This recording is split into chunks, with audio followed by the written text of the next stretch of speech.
3 लाख से ज्यादा मसाजिद है हमारे पाकिस्तान में, यानी हर मस्जिद में एक मौलवी।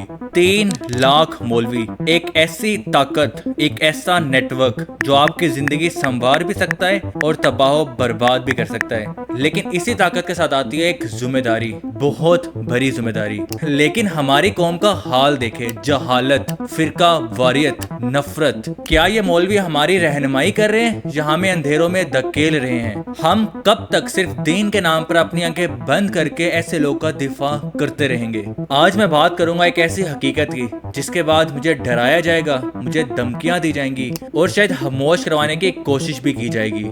लेकिन आपको याद रखना है, जिस दर्ज से कोई मक्तल गया वो शान सलामत रहती है, ये जान तो आनी जानी है, इस जान की तो कोई बात नहीं।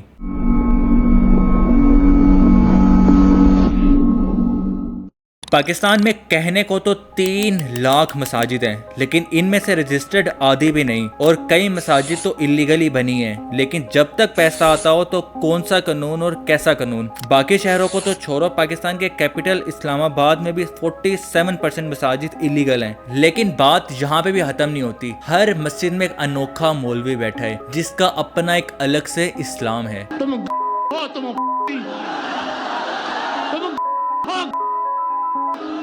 इसको बुखार, अरे बुखार नहीं है, इसका कोई चीज बढ़ गई है।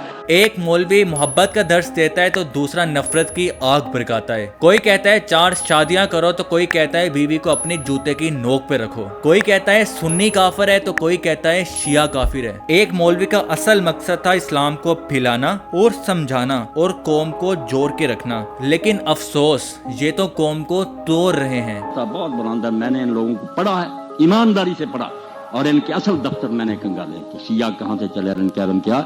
मैं अल्लाह को गवाह करके कहता हूँ कि उनमें बड़े बड़े फादर पैदा, उनके पाए का एक भी नहीं आप दिखा सकते। बाकी सहाबा को बुरा कहते हैं जो उन्हें पता चला कहना ही है, जिन्हें पता चला कि फातिमा को मारा हजरत उमर ने, उनके बाजू तोड़ा और उनके बच्चा पेट से गिराया, वो क्यों ना बुरा कहते।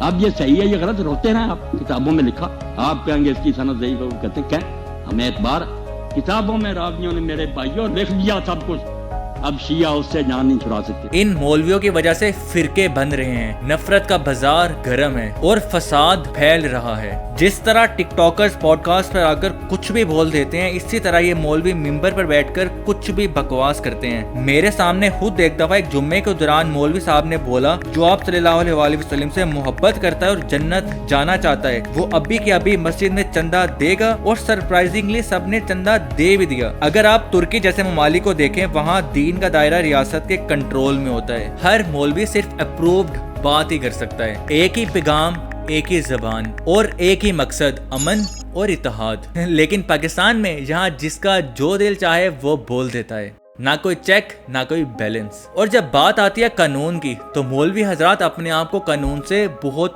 ऊंचा समझते हैं। हमारे मुल्क की तारीख गवाह है, किसी पर झूठा इल्जाम लगाना हो, किसी को गुस्ताख करार देना हो, सड़कें बंद करनी हो या पूरे शहर को यरगमाल बनाना हो, ये मौलवी हजरात बगैर किसी खौफ के हर हद को पार कर जाते हैं। कानून, ज़ाब्ता, अदालत, ये सब तो इनके लिए मजाक बन के रह चुका है। जब इनको थोड़ा सा इख्तियार मिलता है, ये खुद को खुदा का नुमाइंदा समझकर बन बैठते हैं।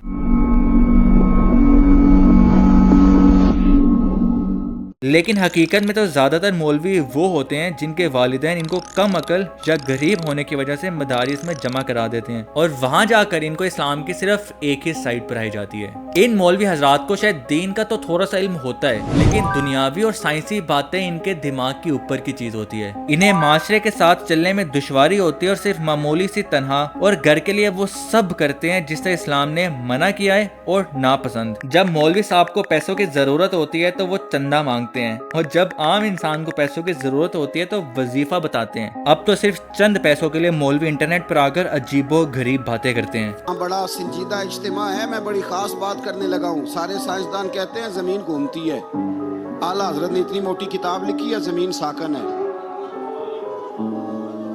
फरमाते थे हम जैसे मर्जी साइंसदान कहेंगे आपने दलाइल दिए।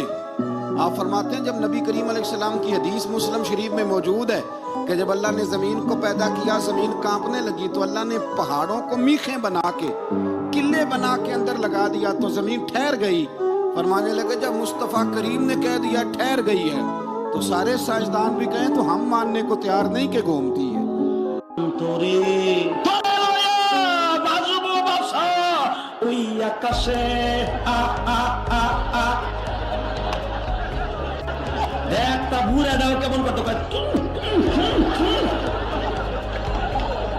यही मौलवी दुनिया से इतने दूर होते हैं कि 5 वक्त की नमाज पढ़ाने पर पैसे मांगते हैं और इन्हीं चंद हजार से अपना घर चलाते हैं। इंसान भला इनसे पूछे पूरे दिन में 2 घंटे लगते होंगे नमाज पढ़ाने में, बाकी टाइम ये कुछ क्यों नहीं करते। आई नो कुछ मौलवी दुकान खोल लेते हैं, कुछ छोटा मोटा काम कर लेते हैं, और टू बी वेरी ऑनेस्ट मैं ऐसे मौलवियों की दिल से इज्जत करता हूँ। मुझे मसला तो उन मौलवियों से है जो अल्लाह के नाम पर पैसा लेकर पूरा दिन आराम करते हैं और फिर रोते हैं हमें तो कोई पैसा नहीं देता, हम तो गरीबों वाली जिंदगी गुजार रहे हैं। क्या अल्लाह ने इनको हाथ पाँव नहीं दिए? क्या ये मेहनत वाला काम नहीं कर सकते?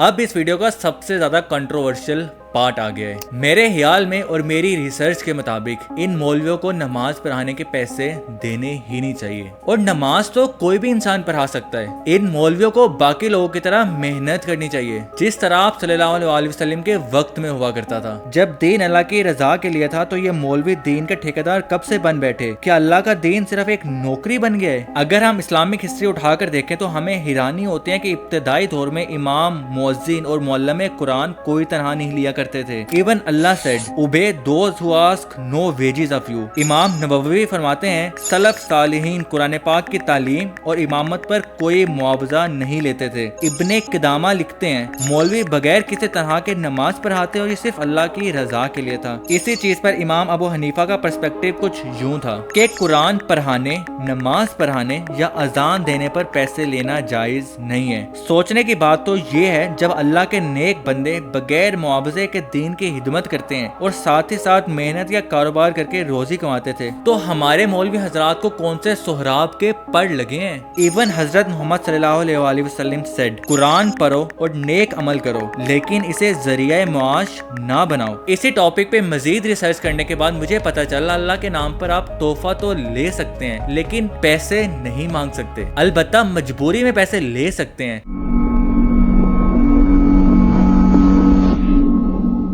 जब हम मौलवियों पर तनकीद करते हैं तो हमें यह हरगिज नहीं भूलना चाहिए कि हर मौलवी बुरा नहीं होता। खास तौर पर पाकिस्तान जैसे मुल्क में जहां आधी से भी ज्यादा आबादी गुर्बत, कम खुराक और ज़हनी पसमानदगी का शिकार है। ऐसे में ये सोचना कि हर फर्द के पास इल्म हो, काम करने की हिम्मत हो, ये भी सही नहीं। एक बच्चा जो बचपन से ही मुनासिब खुराक, अच्छी तालीम और खुली सोच से महरूम हो, इसका दिमाग कभी मुकम्मल तौर पर तरक्की कर ही नहीं सकता। ऐसे माहौल में दीनी तालीम ही इनके लिए वाहिद हल होता है। लेकिन बहैसियत कौम हमें सोचना होगा, क्या दीन का बेसिक नॉलेज हम सबको आना नहीं चाहिए? हमें खुद सीखना चाहिए नमाज कैसे पढ़ी जाती है और पढ़ाई जाती है, जनाजा कैसे पढ़ाया जाता है, निकाह कैसे होता है, वजू गुस्ल के बुनियादी असूल क्या हैं। ये सब बहुत ही बेसिक चीजें हैं जिनके लिए हमें किसी पे डिपेंडेंट नहीं होना चाहिए और ना ही इन मौलवी हजरात को हमारे पे डिपेंडेंट होना चाहिए। आई नो हो सकता है कुछ लोगों का इस वीडियो के बाद दिल टूटे, लेकिन अगर किसी का दिल टूटने से मेरा रिश्ता मेरे खुदा के साथ बेहतर होता है तो कोई फर्क नहीं पड़ता। अगर आपको ये वीडियो अच्छी लगी है तो please do let me know in the comment section और please consider watching this video as well.